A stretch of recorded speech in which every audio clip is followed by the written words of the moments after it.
दुनिया की भीड़ में न खोना, जाग जरा दुल्हन, दूल्हा यीशु आ रहा है। जाग जरा दुल्हन, दूल्हा यीशु आ रहा है। बंधनों के श्रृंगार से अपने मन को तू बना ले।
Yeah.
तू ही बता ये तू क्या करूं।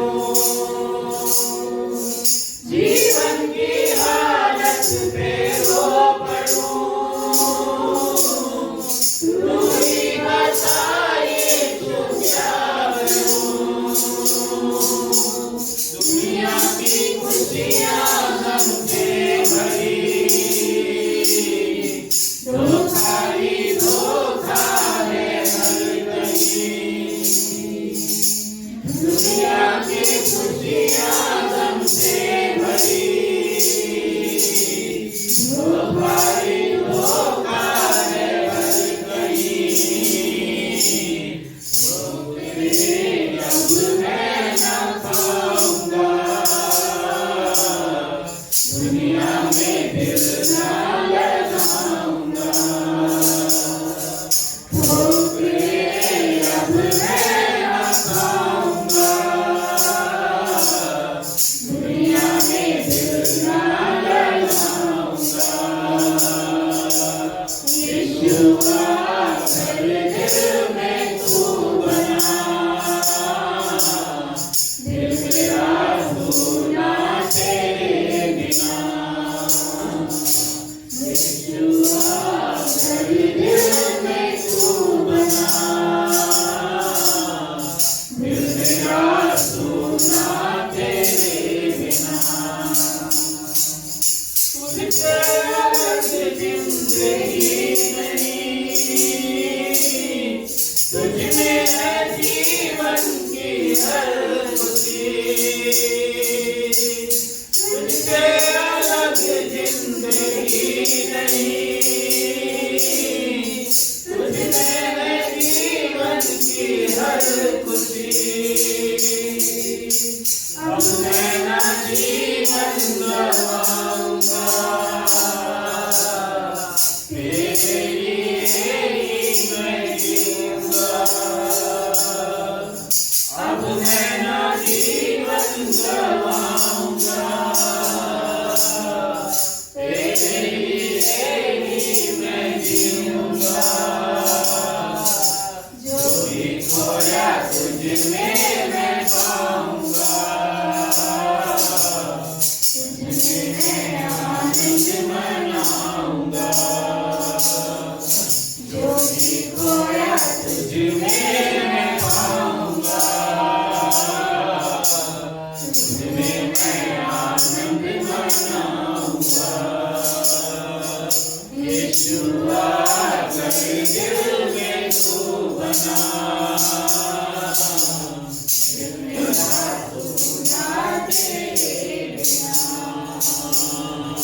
यीशुआ मेरे दिल में तू बना,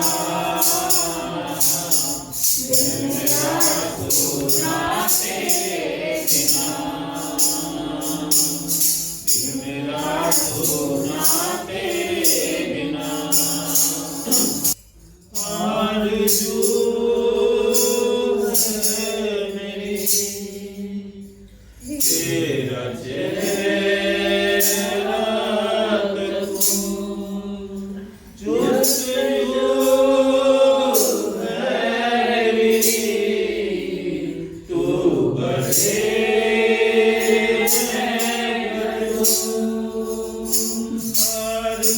करूं, आरज़ू है मेरी तेरा चेहरा देखूं, जुल्फ़े है मेरी तू बढ़े मैं करूं,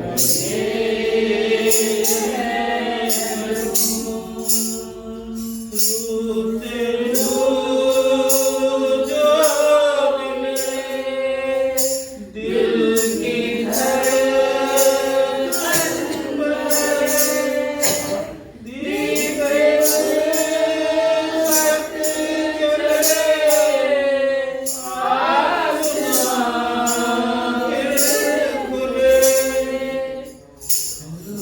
तेरे जो मिले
पड़े युवक की प्रार्थना। एक मैं बोल 102। संकट में पड़े युवक की प्रार्थना सबने निकाल लिया? निकाल लिया। की उस समय की प्रार्थना जब वह दुख का मारा अपने शौक की बातें यहोवा के सामने खोलकर कहता हो।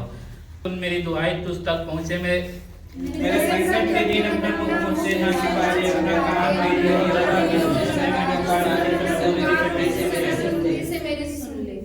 क्योंकि मेरे दिन धुएं के समान उड़े जाते हैं और मेरी हड्डियां लुकटी के समान जल गई हैं। मेरा मन सूखी के समान सूख गया है, मैं अपनी रोटी खाना भूल जाता हूँ। कराते कराते मेरा चमड़ा हड्डियों में सट गया है। मैं जंगल के समान के समान बन गया। मैं पड़ा पड़ा जागता रहता हूँ और घोड़े के समान हो गया हूँ जो छत के ऊपर अकेला बैठता है।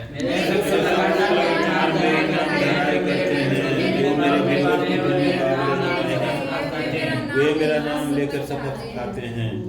क्योंकि मैंने रोटी के समान रात खाई और आंसू मिलाकर पानी पीता हूँ।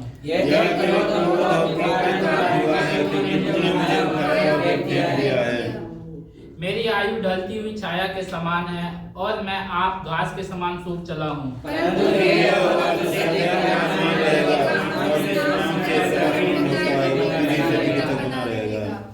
तो उठकर सियोन पर दया करेगा, क्योंकि उस पर अनुग्रह करने का ठहराया हुआ समय आ पहुंचा है।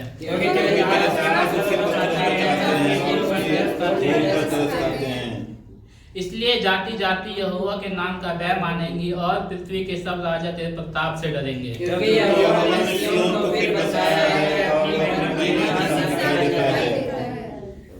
वह लाचार की प्रार्थना की ओर मुंह करता है और उनकी प्रार्थना को तुच्छ नहीं जानता।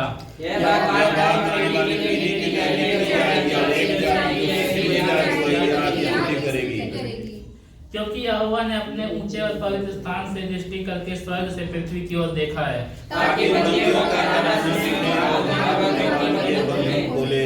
और सियोन में यहोवा के नाम का वर्णन किया जाए और यरूशलेम में उसकी स्तुति की जाए।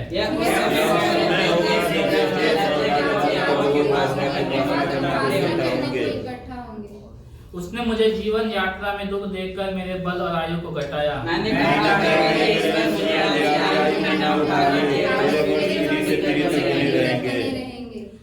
आदि में तूने पृथ्वी की नींव डाली और आकाश तेरे हाथ का बनाया हुआ है।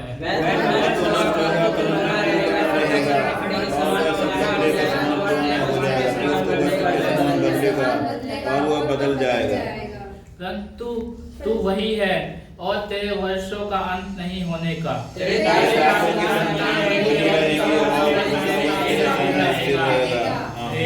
का धन्यवाद है कि परमेश्वर ने ये समय दिया, ये दिन दिखाया कि हम उसके हजूरी में हैं, उसके समक्ष है, ताकि हम उसका नाम को धन्यवाद कह पा रहे हैं। उसके लिए परमेश्वर का धन्यवाद है। आज जो भजन संहिता वो क्या है? 102 संकट में पड़े युवक की प्रार्थना। जैसे कि हम टाइटल देख के पता चल रहा है कि ये जो प्रार्थना की गई है, क्योंकि ये जो भजन संहिता वो क्या है? प्रार्थना की भजनों की एक ग्रंथ है, जिसके अंदर हर प्रकार की प्रार्थनाएं हम देखते हैं कि कभी दाऊद है, कभी और भी लोग हैं जो क्या कहते हैं अपनी प्रार्थनाओं के विषय में परमेश्वर से जो प्रार्थना की गई है उसके विषय में इसमें बताया गया। तो उसी प्रकार से एक युवक की भी इसमें प्रार्थना है जो क्या कहते हैं संकट में पड़ा हुआ है, और वो जो है मतलब इतना दीन जन है उस समय, वो प्रार्थना उस समय कर रहा है जब बिल्कुल वो लाचारी में एकदम परेशानियों में है, और वो किसमें खुलकर यहोवा के सामने क्या कहते हैं अपने प्रार्थना को रख रहा है। वो कोई भी ऐसी बात नहीं छुपा रहा है, क्योंकि परमेश्वर सब जानता है, लेकिन वो भी क्या है अपनी तरफ से भी वो प्रयत्न कर रहा है, कोशिश कर रहा है परमेश्वर के सामने जाने के लिए। तो इसलिए वो पूरे मन को खोल के परमेश्वर के सामने अपनी बातों को रख रहा है। तो जैसा पहले वचन में लिखा हुआ है, यहोवा मेरी प्रार्थना सुन, मेरी दुहाई तुझ तक पहुंचे, मेरे संकट के दिन अपना मुख मुझसे ना छिपा ले, अपना कान मेरी ओर लगा, जिस समय मैं पुकारूं उसी समय फुर्ती से मेरी सुन ले, क्योंकि मेरे दिन धुएं के समान उड़े जाते हैं और मेरी हड्डियां लुकटी के समान जल गई हैं। मेरा मन झुलसी हुई घास के समान सूख गया है और मैं अपनी रोटी खाना भूल जाता हूँ। अब इन चारों वचनों में अगर हम देखते हैं तो वो शुरू किससे कर रहा है? परमेश्वर के सामने अपने आप को रख के दुहाई देते हुए प्रार्थना के साथ स्टार्ट कर रहा है। और क्या कह रहा है? वो कुछ बातों के उदाहरण देते हुए कह रहा है कि मैं ऐसा हो गया हूँ, मैं सूखी हुई घास के समान हो गया हूँ, झुलसी हुई घास के समान हो गया हूँ। और जो उसके उम्र है, उसका जो दिन है वो क्या है? धुएं के समान उड़ते जा रहा है। जिस प्रकार से धुआं एक क्षण में कहाँ गायब हो जाता है किसी को नहीं पता चलता, उसी प्रकार से जो उसके दिन है, उसकी जो आयु है वो घटती जा रही है। अब वो परमेश्वर से ये प्रार्थना करता है कि परमेश्वर जल्दी से जल्द उसकी प्रार्थना को सुन ले। कराते कराते मेरा चमड़ा हड्डियों में सट गया है, मैं जंगल के धनेश के समान हो गया हूँ, मैं उजड़े स्थानों के उल्लू के समान बन गया हूँ। मैं पड़ा पड़ा जागता रहता हूँ और गोरे के समान हो गया हूँ जो छत के ऊपर अकेला बैठता है। मेरे शत्रु लगातार मेरी नाम धराई करते हैं, जो मेरे विरोध की धुन में बावले हो रहे हैं, वे मेरा नाम लेकर शपथ खाते हैं। अब इसके आगे फिर वो बता रहा अपनी जो व्यथा है वो परमेश्वर के सामने रख रहा है कि जो उसके दिन है वो कराते कराते निकल रहे हैं, उसकी जो हड्डियां हैं वो सट गई हैं, चमड़े भी सट गए हैं हड्डियों से। मतलब वो एकदम लाचार स्थिति में आ गया है कि जिस प्रकार से लाचारी भरा जीवन वो व्यतीत कर रहा है। मैं पड़ा पड़ा जागता रहता हूँ, ना उसको सोने का वो है ना जागने का वो है, मतलब एकदम अजीब हालत में है वो इस समय। इसलिए वो परमेश्वर से वो प्रार्थना कर रहा है। क्योंकि मैंने रोटी के समान राख खाई और आंसू मिलाकर पानी पीता हूँ, यह तेरे क्रोध और कोप के कारण हुआ है, क्योंकि तूने मुझे उठाया और फिर फेंक दिया है। अब यहाँ पे 9 और 10वें में वो बता रहे कि रोटी के समान उसने राख खाई है। जिस प्रकार से आदमी मनुष्य रोटी खाता है उस प्रकार से उसने राख खाई है, मतलब उस प्रकार से उसका जीवन चल रहा है ऐसी स्थिति में। और वो अब परमेश्वर के ऊपर एक तरीके से क्या करता है कि बता रहे कि ये तूने ही किया है, ये तेरे क्रोध और कोप के कारण हुआ है। परमेश्वर कभी भी क्या करता है कि वो छोड़ देता है अपनी स्थिति पे कि तुम जिस प्रकार से जीना चाहते हो, जैसे जीना चाहते हो जियो।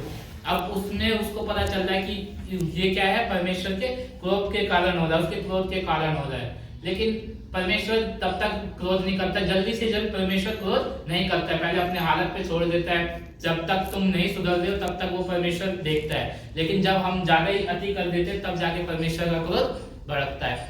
तो वो उसको भी समझ में आ रहा है कि वो अपने जीवन को जब परमेश्वर उसके साथ था, जब परमेश्वर था, तब तक क्या कर रहा था, अपने जीवन को जैसे मर्जी हो क्या कर रहा था, जी रहा था। लेकिन जैसे उसका परमेश्वर के साथ उसका रिश्ता खत्म हुआ है, वो अकेले चल रहा है, तो उस समय उसकी स्थिति क्या है, ऐसी हो गई है कि वो एकदम लाचार जिंदगी जी रहा है। और उसको ये समझ में भी आ रहा है कि ये किसके वजह से है, ये परमेश्वर के क्रोध के वजह से है। लेकिन परमेश्वर क्रोध नहीं कर रहा, क्रोध कर रहा होता तो वो जीवित भी नहीं रहता। ये बस खाली उसके परमेश्वर से दूर जाने का नतीजा है कि वो क्या कर रहा है, इस प्रकार का जीवन जी रहा है। मेरी आयु ढलती हुई छाया के समान है और मैं आप घास के समान सूख चला हूँ, परंतु हे यहोवा तू सदैव विराजमान रहेगा और जिस नाम से तेरा स्मरण होता है वह पीढ़ी से पीढ़ी तक बना रहेगा। तू उठकर सिय्योन पर दया करेगा, क्योंकि उस पर अनुग्रह करने का ठहराया हुआ समय आ पहुंचा है। क्योंकि तेरे दास उसके पत्रों को चाहते हैं और उसकी धूल पर तरस खाते हैं, इसलिए जाति जाति यहोवा के नाम का भय मानेंगी और पृथ्वी के सब राजा तेरे प्रताप से डरेंगे। अब उसके आगे फिर वो बोल रहा है कि मेरी आयु ढलती हुई छाया के समान है, घास के समान है, सूख चला हूँ। वो सारी बातें फिर से वही एग्जाम्पल के थ्रू बता रहा है, अपने बातों को लिख रहा है कि मेरी जो आयु है वो ढलती हुई छाया के समान है। जब क्या कहते हैं, हम देखते हैं शाम के समय में जब धूप ढल रही होती है तो कितनी तेजी से ढलता है। एक क्षण में लगता है कि 5 मिनट में हम देखते हैं तो धूप यहाँ पे, और 5 मिनट बाद देखते हैं तो ये तो बहुत जल्दी ढल गया, शाम बहुत जल्दी हो रही है। उसी प्रकार से उसको लग रहा है कि जो उसकी आयु है ना वो जल्दी जल्दी खत्म हो रही है, उसके जो जीवन काल का समय वो जल्दी जल्दी ढल रहा है, उस छाया के समान ढल रहा है। लेकिन वो फिर भी जानता है कि परंतु हे यहोवा तू सदा सदैव विराजमान रहेगा। उसको ये पता है कि परमेश्वर जो वो सदा का परमेश्वर है, वो हमेशा वो रहेगा और वो उसके और जिस नाम से मेरा स्मरण होता है वह पीढ़ी से पीढ़ी तक बना रहेगा। उसको ये भी पता है कि जो परमेश्वर का नाम है वो पीढ़ी दर पीढ़ी रहेगा। हम मिट जाएंगे, हमारा जीवन काल समाप्त हो जाएगा, लेकिन परमेश्वर का नाम हमेशा रहेगा।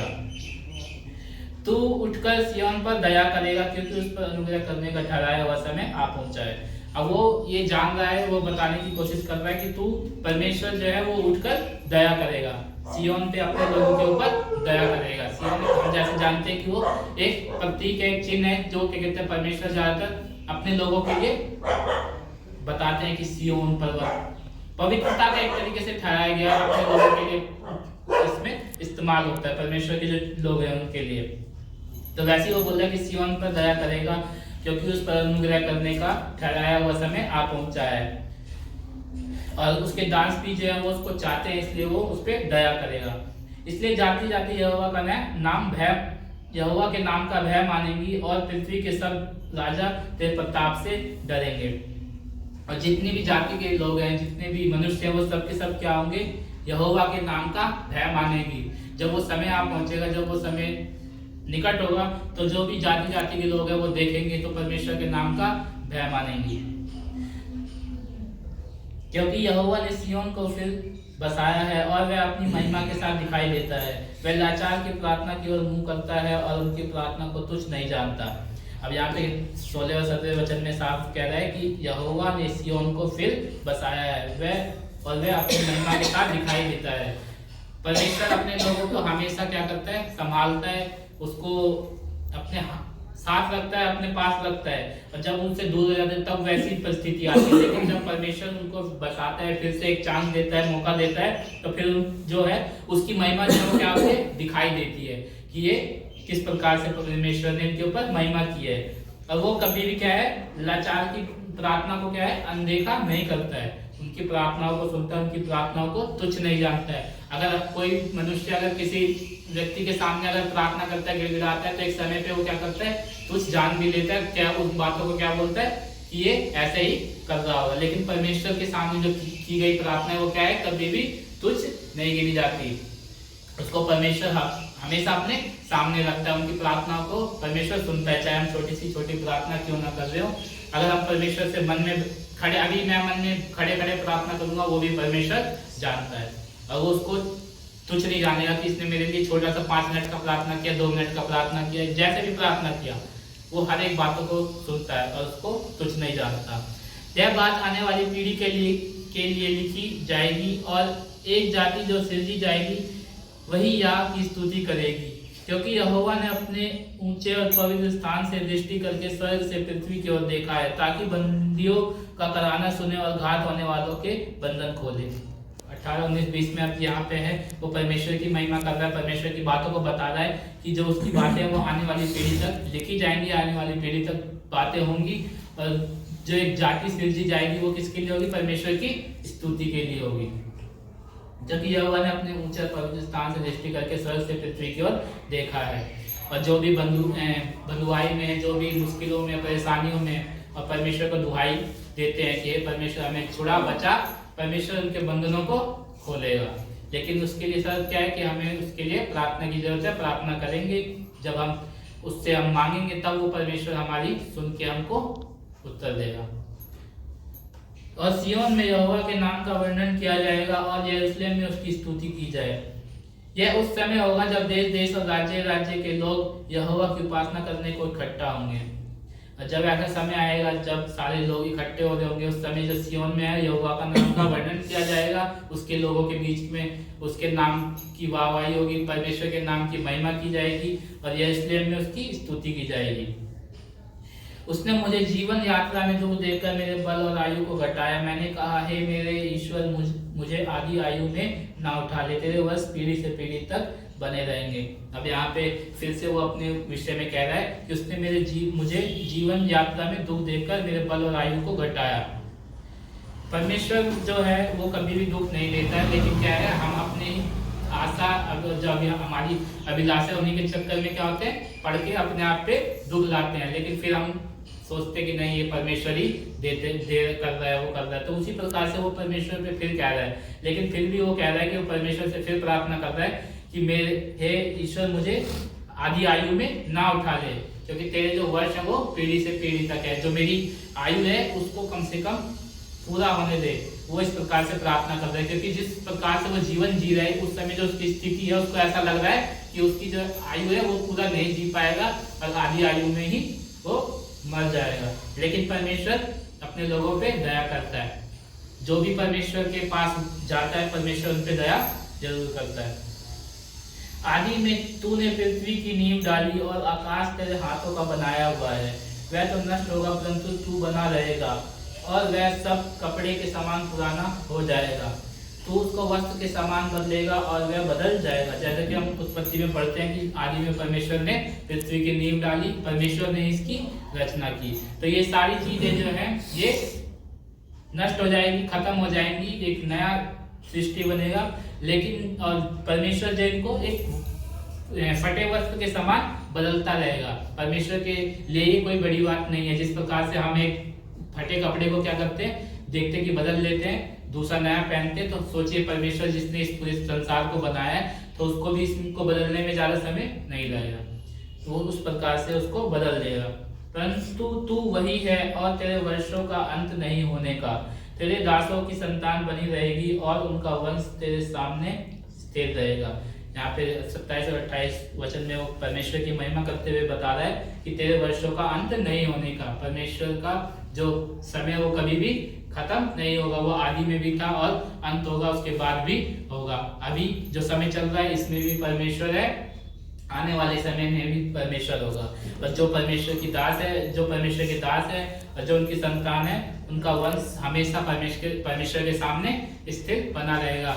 जो परमेश्वर में पूरी तरीके से विश्वास करते हैं उनको परमेश्वर क्या करेगा, हमेशा संभाले रखेगा। किसी भी परेशानियों में, दिक्कतों में उस समय भी उनको क्या होगा, डगमगाने नहीं देगा और हमेशा वो उनकी मदद करके उनको संभालेगा।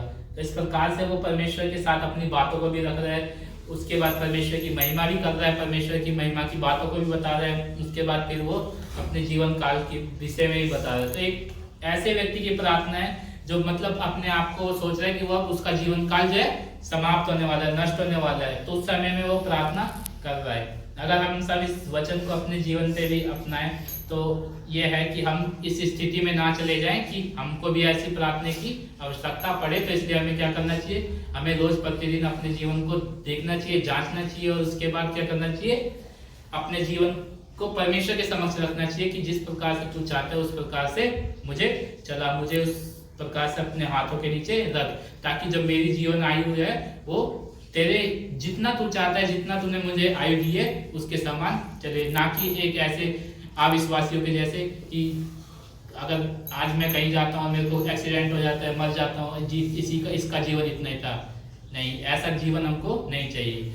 हमें चाहिए कि परमेश्वर जो तूने जीवन दिया है उसके हिसाब से तू हमें चला। और परमेश्वर कभी भी अपने बच्चों को ऐसे नहीं कि ऐसी मौत दे कि वो ऐसी दयनीय मौत हो कि ऐसा लगे कि कोई लोग कहे नहीं ऐसा नहीं होना चाहिए। परमेश्वर हमेशा अपने बच्चों को संभाल के रखता है और वो हमेशा उनकी आयु जब तक पूरी नहीं हो जाए तब तक वो नहीं छीनता है, हर एक बातों में संभालता है। अगर मेरी आयु अगर परमेश्वर ने पूरी दी है तो क्या करेगा, वो मुझे एक्सीडेंट हो जाएगा, चाहे कुछ भी हो जाएगा, फिर भी वो मुझे वहाँ से बचा के लेके आएगा। मैं परमेश्वर का धन्यवाद देता हूँ कि परमेश्वर ने मुझे ये समय दिया, आज के दिन में ये बताने के लिए बुद्धि ज्ञान दिया, उसके लिए परमेश्वर का धन्यवाद। सबको यिर्मयाह की पुस्तक उसका 29वां अध्याय 1 से लेके 23 वचन तक हम देखेंगे। पेज नंबर है 923। धन्यवाद है। अगर अब हम सब ने सुना होगा तो हमने थोड़ा बहुत प्रयोग किया होगा कि ये वचन जो है क्या हमें बताने की कोशिश कर रहा है कि जो बेबीलोन में बंदी यहूदियों को यिर्मयाह का पत्र, जो परमेश्वर के द्वारा, जो परमेश्वर की जो बातें थी वो यिर्मयाह के द्वारा उस पत्र में जो बंधुआई में चले गए थे जो लोग बेबीलोन में, उनके लिए जो है वचन दिया गया था। अगर हम इसको अब जब हम धीरे पढ़ेंगे तो हम इसमें देखेंगे कि हम ये परमेश्वर की एक योजना को देखेंगे हम कि परमेश्वर क्रोध तो हो रहा है अपने लोगों पे, लेकिन उसके साथ साथ बचाव कर रहा है। और इसमें भी हम देखेंगे दो प्रकार से परमेश्वर ने किस प्रकार से दो अलग अलग लोगों पे क्या कर रहा है, अपने क्रोध को दिखा रहा है।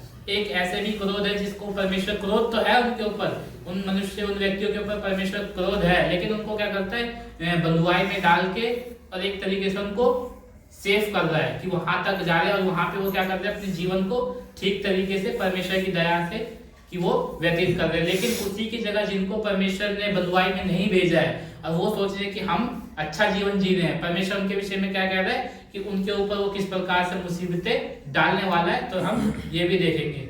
तो इस वचन के द्वारा हम अपने जीवन को भी देखेंगे कि हम कहाँ खड़े हैं। कहीं ऐसा तो नहीं हम अभी सोच रहे हैं कि हम बदुआई में हैं और अपने जीवन को हम बहुत दुख में व्यतीत कर रहे हैं, कष्ट में व्यतीत कर रहे हैं, या फिर हम वैसे हैं कि हमारे ऊपर बहुत आशीष हो रही है, हम खुले हुए हैं, कहीं वो ज़्यादा परमेश्वर का जो क्रोध है, प्रकोप है, वो हमारे ऊपर आने वाला है, कहीं ऐसा ना हो। तो इस सब विषय को परमेश्वर ने हमारे विषय में बताया कि हमको किस प्रकार से अपने जीवन को देखना है। तो मैं यहाँ से देख रहा हूँ आज जो वचन है, उसी वर्ष यिर्मयाह नबी ने इस आशय की पत्री उन पुरनियों और भविष्यवक्ताओं और साधारण लोगों के पास भेजी जो बंदियों में से बचे थे, जिनको नबूकदनेस्सर यरूशलेम से बेबीलोन को ले गया था।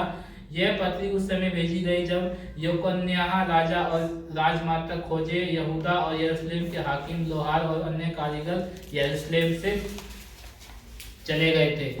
यह पत्री सापान के पुत्र एलासा और हिल्किय्याह के पुत्र गम्बरयाह के हाथ भेजी गई, जिन्हें यहूदा के राजा सिदकिय्याह ने बेबीलोन के राजा नबूकदनेस्सर के पास बेबीलोन को भेजा। तो इसमें कुछ नाम है जो उस समय थे व्यक्ति, उनके द्वारा जो पत्र, जो परमेश्वर का वचन जो यिर्मयाह के पास पहुंचा, उसको जो क्या कहते हैं, वो बेबीलोन में जो बंधुआई थे वहां तक पहुंचाने के लिए जो भी थी, जो पहुंचा रहे थे, उनका नाम है। उसके बाद चौथे वचन से हम देखते हैं जो परमेश्वर का मुख्य वचन है, मुख्य जो बातें थी वो लिखा है। उसमें लिखा था, जो उस पत्र में लिखा था, यहाँ पे जितने लोगों को मैंने यरूशलेम से बंदी करके बेबीलोन में पहुंचवा दिया है, उन सबों ने इजराइल का परमेश्वर सेनाओं का यहोवा यो कहता है, उन सबों से इजराइल का परमेश्वर सेनाओं का यहोवा यो कहता है, घर बनाकर उसमें बस जाओ, बादियां लगाकर उनके फल खाओ, विवाह करके बेटे बेटियां जन्माओ और अपने बेटों के लिए स्त्रियां ब्याह दो और अपनी बेटियां पुरुषों को ब्याह दो, कि वे भी बेटे बेटियां जन्माएं और वहां घटो नहीं वरन बढ़ते जाओ। परंतु जिस नगर में मैंने तुमको बंदी करके भेजा दिया है, उसके कुशल का यत्न किया करो और उसके हित के लिए यहोवा से प्रार्थना किया करो, क्योंकि उसके कुशल से तुम भी कुशल के साथ रहोगे। अब यहाँ पे हम देखते हैं तो हमको साफ साफ पता चल रहा है कि क्या है, परमेश्वर ने उनको क्या कर दिया, बेबीलोन में बंधुआई होने के लिए भेज दिया।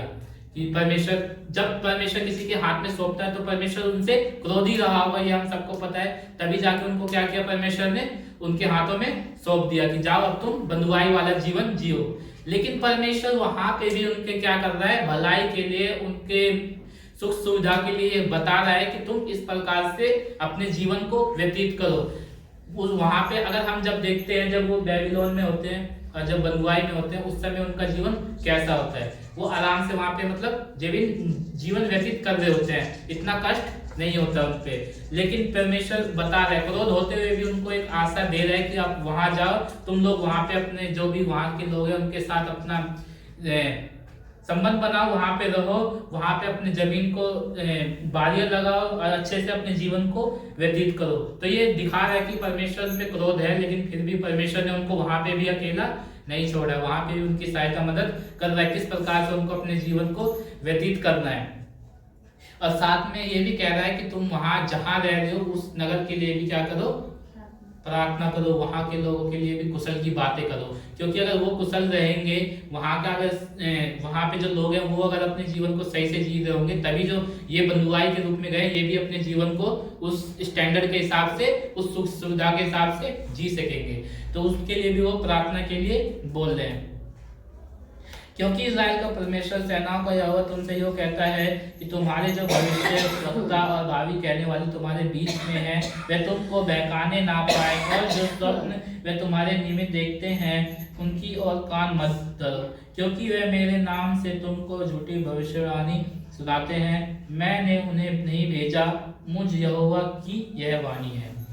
यहाँ पे परमेश्वर कह रहा है, क्योंकि कुछ ऐसे भी लोग होते हैं, अगर हम अपने यहाँ पे भी देखें, जब हम अपने जीवन को व्यतीत कर रहे होते हैं, अगर हमारे पास थोड़ी सी परेशानी आती है, थोड़े से संकट आते हैं, तो हम क्या करते हैं, परमेश्वर की बातों को नहीं मानते हुए, जो हमको बता दिया ना सामने वाला, हम उसकी बातों पे ज्यादा वो करते हैं कि थोड़ा मतलब ऐसा बताएगा कि वो हाँ हमारे लिए बहुत बढ़िया है। वो ऐसी बात नहीं बताएगा जो सच में परमेश्वर ने हमारे लिए रखा है कि ये समय जो है तुमको कष्ट बिताना है, कुछ ना कुछ हमसे अपराध हुए, कुछ ना कुछ हमसे पाप हुए, जिसकी वजह से वो कष्ट हमारे ऊपर खुद से आया। क्योंकि परमेश्वर का वचन साफ साफ कहता है कि मनुष्य अपने लालच, अपने अभिलाषा के कारण ही अपने उस परीक्षा में पड़ता है। परमेश्वर के द्वारा कभी भी ऐसी बातों से परीक्षा नहीं होती जो बुरी है। तो हम खुद ही अपने बातों के कारण उसमें फंस जाते हैं, लेकिन फिर हम उसमें सोचते हैं कि क्या कहते हैं कुछ हमको अच्छी बातें मिले, और उस समय वो जो हमारे सामने जो हमारा शत्रु है ना, वो ऐसे बंदों को खड़ा कर देगा जो हमारी हमारे अच्छाई की बातें बताएगा। नहीं, तुम जल्दी इस परेशानी से दूर हो जाओगे, तुम ऐसा करो, परमेश्वर तुमसे ये चाहता है। लेकिन क्या होता है, वैसा नहीं होता है। वही यहाँ पे ये बता रहा परमेश्वर का वचन कि वो उस समय बंधुआई में थे, परमेश्वर उनसे क्रोध में था, लेकिन फिर भी परमेश्वर उनको एक ऐसा जीवन व्यतीत करने का अवसर दे रहा था कि तुम इस प्रकार से अपने जीवन को व्यतीत करो, ताकि यहाँ पे भी तुम कष्ट में ना रहो। लेकिन वहां पे कुछ ऐसे भी लोग थे जो क्या कह रहे थे, जो परमेश्वर के नाम से झूठी भविष्यवाणी कह रहे थे कि नहीं नहीं, परमेश्वर तुमको जल्दी छुड़ाने वाला है, नहीं नहीं, तुम इनके साथ ऐसा मत रहो, परमेश्वर के वचन ये कहते हैं कि तुम ऐसे जीवन जी। तो मतलब भटका रहे थे उनको। तो यहाँ पे हमें परमेश्वर ये भी बताना चाहता है कि अगर हमारी कुछ बातें हैं तो हमें ये जांचना चाहिए, परखना चाहिए कि ये बातें क्या सच में परमेश्वर की ओर से है क्या, या फिर बस हमारे बीच में सकल बैरी है, वो हमको घुमा रहा है, हम घूमते जा रहे हैं। जो थोड़ी सी परेशानियां अभी हम आगे देखेंगे कि वो 70 वर्ष, जब अभी हमने पढ़ा था तो क्या था कि जब 70 वर्ष हो जाएगा उसके बाद परमेश्वर वहां से वो निकालने वाला है। क्या वो परेशानी आज हमारे जीवन में है? हमारे जीवन में भी अगर कुछ परेशानी तो हो सकता है परमेश्वर ने वो कुछ समय के लिए रखा हो, ताकि हम उस जमीनी हकीकत से जुड़ सके। जो हमारे हवा में हम उड़ रहे थे ना, वो हम जमीन पे आ जाए, उसके लिए रखा है परमेश्वर ने। और उसमें हमारे कोई आके पर लगा दे तो हम फिर 7वें आसमान पे हो जाएंगे, अरे चलो चलो अब तो परमेश्वर दूर करने वाला है। तो ये सारी हकीकत को दिखाने के लिए परमेश्वर हमको जरूर एक बार थोड़ा नीचे लाता है। तो वैसे ही वो जो इजरायली थे वो जब हवा में उड़ने लग गए तो परमेश्वर ने बोला आ जाओ थोड़ा नीचे, तो उनको बेबीलोन के अधीन कर दिया। क्योंकि हम देखते हैं समय समय पे परमेश्वर ने क्या किया, उन्हें बंधुआई में भेजा है। क्योंकि जैसे ही उनके पंख बढ़ने लगते थे, परमेश्वर के विरुद्ध वो काम करने लगते थे, तो क्या करता था परमेश्वर ने बंधुआई में या किसी दिक्कत में डालता था, ताकि वो कुछ समय जब व्यतीत करते थे ना उस स्थिति में, तो फिर उनको परमेश्वर की याद आती थी कि एक परमेश्वर है हमारा जो क्या कहते हैं हमारे पूर्वजों की मदद करता था, हमारी भी सुनेगा। तो फिर वो वापस क्या करते हैं, उसमें चले जाते हैं और प्रार्थना करते हैं। तो वैसे ही परमेश्वर का वचन कह रहा है कि जिनको मैंने नहीं भेजा उनकी बातें, जो उनकी झूठी भविष्यवाणी है, उनको मत सुनो। मैंने उन्हें नहीं भेजा, मुझ यहोवा की यह वाणी है। यहोवा जो कहता है, बेबीलोन के 70 वर्ष पूरे होने पर मैं तुम्हारी सुधि लूंगा और अपना यह मन भावना वचन की मैं तुम्हें इस स्थान में लौटा ले आऊंगा पूरा करूंगा। अब 10वां वचन साफ साफ कह रहा है कि यहोवा जो कहता है, परमेश्वर की जो योजना है, परमेश्वर की जो इच्छा है, वो पूरा परमेश्वर ने पहले कर रखा है अपने, उसके पास है हिसाब कि मेरे को किसके साथ किस हिसाब से कहाँ पे क्या करना है। तो उसी प्रकार से जब वो बंधुआई में गए उससे पहले परमेश्वर के पास योजना थी कि मैं 70 वर्ष के बाद तुमको बेबीलोन से छुड़ाकर लेके आऊंगा। उनको परमेश्वर को इतना पता है कि ये 70 वर्ष के बाद ये जो है ऐसे कष्ट में आ जाएंगे, विपदा में आ जाएंगे, उससे ऊपर ये नहीं सह सकते। परमेश्वर को इतना भी ख्याल है, इसीलिए उन्होंने क्या कहा, 70 वर्ष के बाद मैं तुमको वापस ले आऊंगा। जैसा हम देखते हैं ना कि हम थोड़ी सी परेशानियों में पड़ गए तो हम तुरंत घुटनों पे आ जाते हैं, तो फिर परमेश्वर बोलता है कि बस बस हो गया, अब मेरे बच्चों को थोड़ा देता हूँ। तो फिर कुछ ऐसी बातें होती है हमारे जीवन में, हम मन खुश हो जाता है, वो परमेश्वर ने हमारी बात सुन ली। तो उसी प्रकार से परमेश्वर ने ये दिखाया है, बताता है कि समय उसको पता है कि मेरे जो बच्चे हैं वो कितना सह सकते हैं, तो उतना ही वो उनको देता है। और जो परमेश्वर का मन भावना वचन है वो क्या है कि मैं तुम्हारी सुधि लूंगा और तुमको लौटा ले आऊंगा, उसको पूरा करूंगा। क्योंकि यहोवा की यह वाणी है कि जो कल्पनाएं मैं तुम्हारे विषय करता हूँ उन्हें मैं जानता हूँ, वे हानि की नहीं वरन कुशल ही की है, और अंत में तुम्हारी आशा पूरी करूंगा। अब सोचिए कि जो परमेश्वर है उसकी जो कल्पनाएं होंगी वो क्या हमारे विरुद्ध होंगी, अपने लोगों के विरुद्ध होंगी। अगर हम अगर एक माँ बाप होते हैं, जो उसकी जो कल्पनाएं होती है अपने बच्चों के प्रति, वो क्या उसके हानि के लिए होती है कि वो ऐसा हो जाए वैसा नहीं, वो क्या चाहते हैं कि उनको अच्छा ही हो।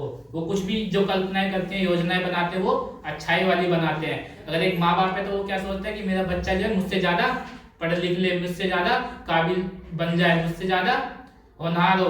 तो उसी प्रकार से जिसने इस पूरे संसार को बनाया है, जो जिसने अपना श्वास को अपने लोगों में दिया है, अपने बच्चों में दिया है, वो नहीं सोचेगा तो उसकी भी कल्पनाएं बहुत बड़ी होती है। वो क्या है, अपने बच्चों के हानि के लिए नहीं होती बल्कि उनकी अच्छाई के लिए ही होती है।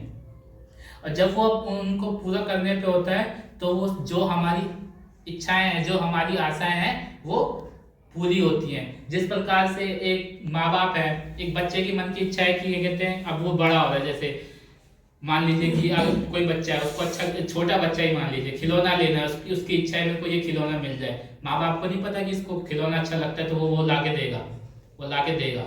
लेकिन वो समय आने पे जब उतना बड़ा हो जाएगा, उसके काबिल हो जाएगा, तो वो सामान उसको देगा। तो उस समय उस बच्चे की क्या है, इच्छाएं पूरी हो जाएंगी, उसकी जो मन की इच्छा है वो पूरी हो जाएगी। और जो माता पिता है वो उसको जानता है, उसकी कल्पना में वो सारी बातें हैं। तो उसी प्रकार से परमेश्वर भी जानता है कि मेरे बच्चे को क्या चाहिए, मेरे बच्चे को किस समय मैं क्या दूंगा कि ये इसके लिए ठीक है।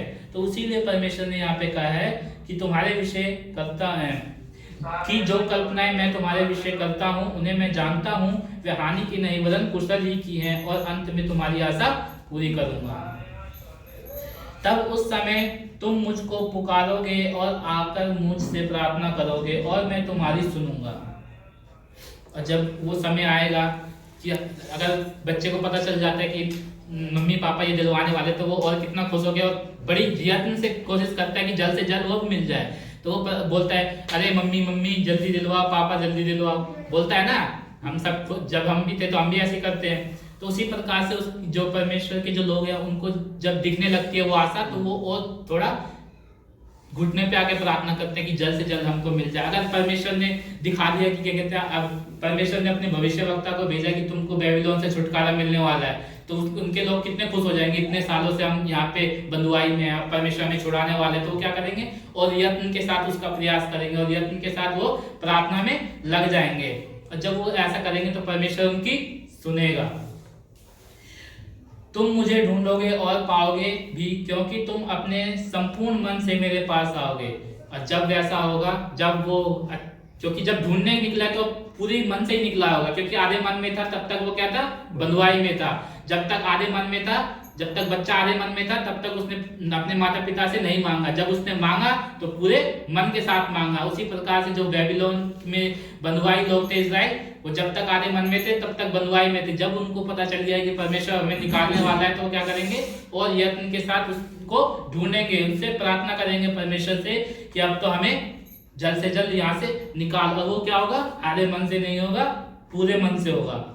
और जब हम पूरे मन से परमेश्वर को ढूंढेंगे तो उसको पाएंगे भी। मैं तुम्हें मिलूंगा, यहोवा की ये वाणी है, और बंधुआई से लौटा ले आऊंगा, और तुमको उन सब जातियों और स्थानों में से जिनमें मैंने तुमको जबरन निकाल दिया है, और तुम्हें इकट्ठा करके इस स्थान में लौटा ले आऊंगा जहां मैंने तुम्हें बंदी करवा के निकाल दिया था। यहोवा की यही वाणी है। अब परमेश्वर उन्हें वापस वही देने वाला है जगह जहां पे परमेश्वर ने उनको बंधुआई करके वहां से पहले बंधुआई में डाला, और फिर वहां से उनको निकाल के जब वो परमेश्वर को ढूंढ रहे हैं तो वापस परमेश्वर उनको उसी जगह पे और अच्छाई के साथ और ज्यादा ब्लेसिंग के साथ क्या कर रहा है, उनको वहां पे ले जाएगा। परमेश्वर की, यहोवा की यही वाणी है। तो ये था, हमने एक वो देख लिया कि ऐसे लोगों के ऊपर, जो मैंने पहले ही बताया था, ये दो भागों में है यहाँ पे, कि दो तरीके का हम देखेंगे कि परमेश्वर उनसे क्रोध में है, परमेश्वर उन लोगों से क्रोध में है, इसीलिए उनको बंधुआई में डाल रहा है। लेकिन क्या है, परमेश्वर फिर भी उस समय भी उनको छोड़ नहीं रहा है, त्याग नहीं रहा, उनको वहां पे संभाल रहा है। अब आगे हम देखेंगे तो दूसरे बाद में पता चलेगा कि दूसरा किस प्रकार के लोगों के साथ परमेश्वर क्या कर रहा है। तुम कहते हो कि यहोवा ने हमारे लिए बेबीलोन में भविष्यवक्ता प्रकट किए हैं, परंतु जो राजा दाऊद की गद्दी पर विराजमान है और जो प्रजा इस नगर में रहती है, अर्थात तुम्हारे जो भाई तुम्हारे संग बंधुआई में नहीं गए, उन सबों के विषय सेनाओं का यहोवा ये कहता है, सुनो, मैं उनके बीच तलवार चलाऊंगा और महंगी करूंगा और मरी फैलाऊंगा, और उन्हें ऐसे घिनौने अंजीर के समान करूंगा जो निकम्मे होने के कारण खाए नहीं जाते। अब यहाँ पे हम देख पा रहे हैं कि दूसरे लोग हैं, मतलब परमेश्वर ने उनको वहां से क्यों निकाला?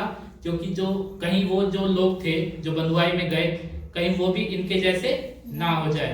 परमेश्वर वो बुरे थे, वो उन्होंने परमेश्वर के विरुद्ध अपराध किया, लेकिन परमेश्वर के इतना विरुद्ध अपराध नहीं किया कि परमेश्वर ने उनको वहां छोड़ दिया, उनको निकाला, बंधुआई में डाल दिया कि बेटा तुम कम से कम इतने रहो, इतने पे तुम सुधर जाओ। लेकिन जो ऐसे भी कुछ लोग थे जो क्या कहते हैं, दाऊद के समय के बाद जो राजा बैठा उस गद्दी पे, वो इतने बुराई में करने लगे, जो लोग वहां रह गए, बंधुआई में नहीं गए इज़राइल में, वो और बुराई करने लगे, तो परमेश्वर का क्रोध उनके ऊपर भी भड़का, दो जगह भड़का, एक जिनको बेबीलोन भेज दिया और दूसरा जो वहीं रह गए इज़राइल में, उनके ऊपर भी परमेश्वर का क्रोध भड़का, और वो उससे ज्यादा खतरनाक था।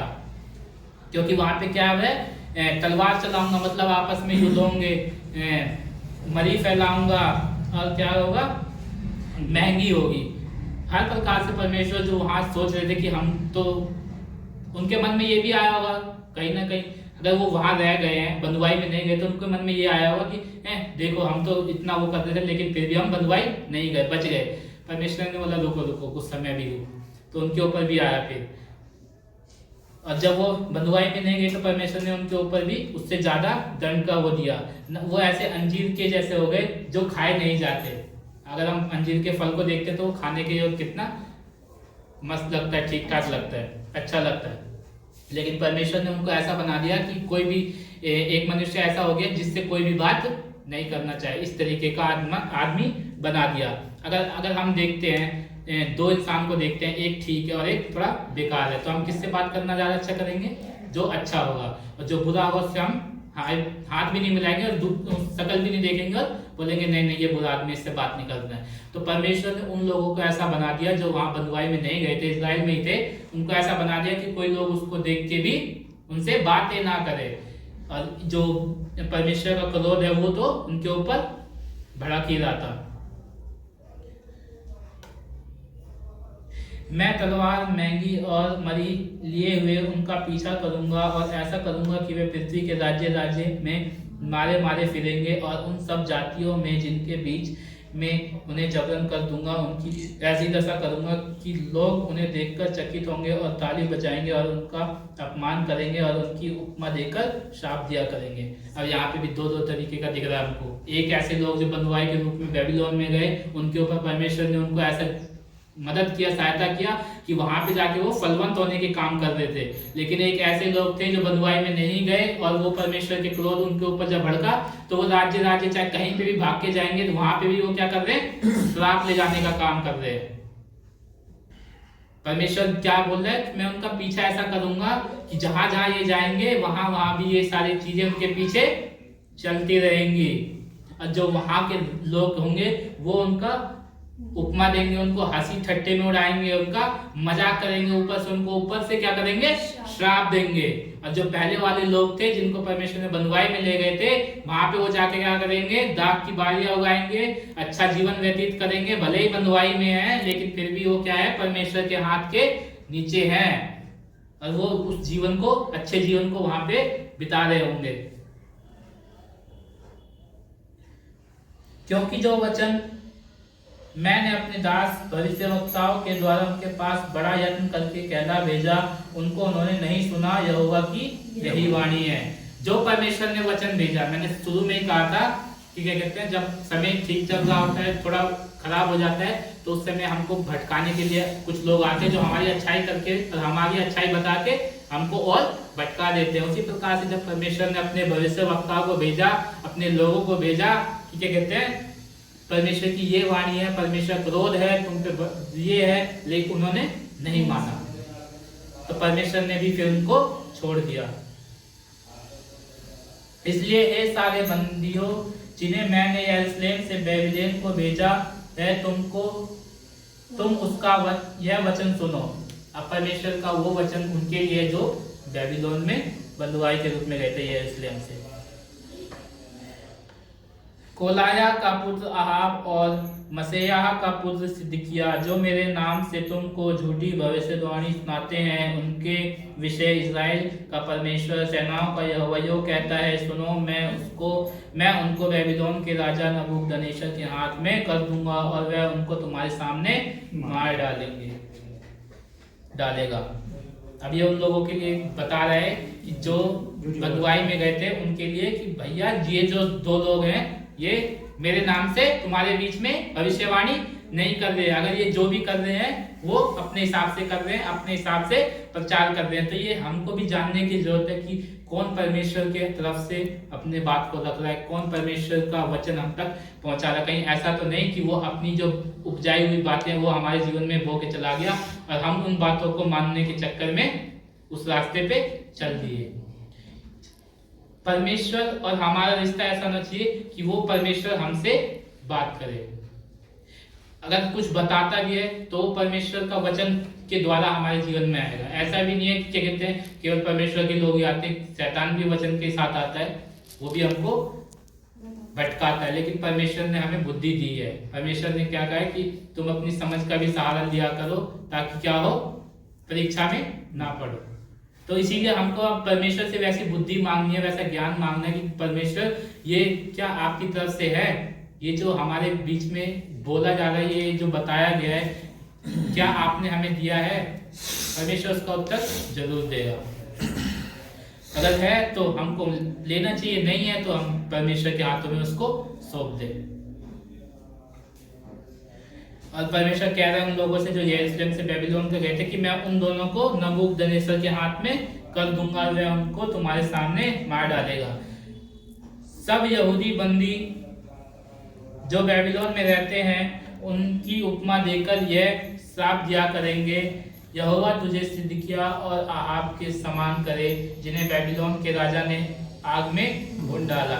वो ऐसे एक उपमा का कारण ठहरेंगे, एग्जाम्पल का कारण ठहरेंगे कि एक तरीके से वो श्राप हो कि भैया तुमको इन दोनों के जैसा हो जाए, तुम इन दोनों के समान हो जाओ। एक श्राप का कारण ठहरे वो दोनों, क्योंकि उन्होंने इस्राएलियों में मूर्खता के काम किया, अर्थात अपने पड़ोसियों की स्त्रियों के साथ विचार किया और बिना मेरी आज्ञा पाए मेरे नाम से झूठा वचन कहे।